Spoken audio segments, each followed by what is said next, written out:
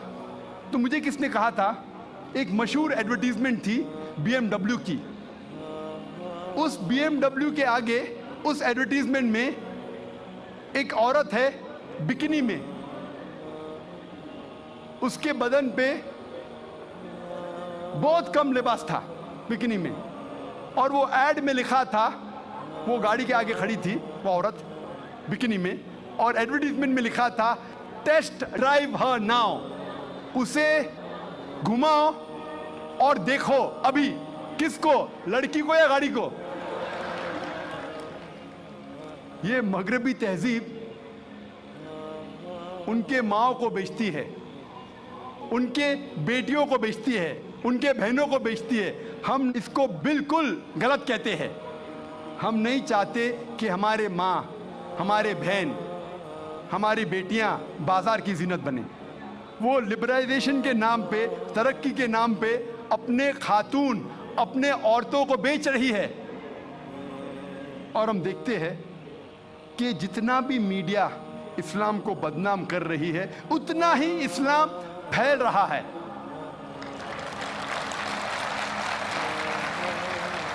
آج سب سے زیادہ پھیلنے والا مذہب ساری دنیا میں نمبر 1 اسلام۔ یو ایس اے میں سب سے زیادہ پھیلنے والا مذہب اسلام، یورپ میں سب سے زیادہ پھیلنے والا مذہب اسلام۔ اور جو لوگ، جو غیر مسلمان اسلام قبول کرتے ہیں، ان میں سے 2/3 حصہ عورتیں ہیں۔ 2/3 آف دیم آر وومن۔ اگر اسلام عورتوں کو ذلیل کرتا ہے تو عورتیں اسلام قبول کیوں کرتے؟ یہ امریکن عورتیں اسلام کو کیوں قبول کر رہی ہے؟ یہ یورپین عورتیں اسلام کو کیوں قبول کر رہی ہے؟ کیونکہ وہ جانتے ہیں کہ عورتوں کے مسائل کا حل اسلام ہے۔ وہ جانتے ہیں کہ عورتوں کے لیے رحمت ہے اسلام۔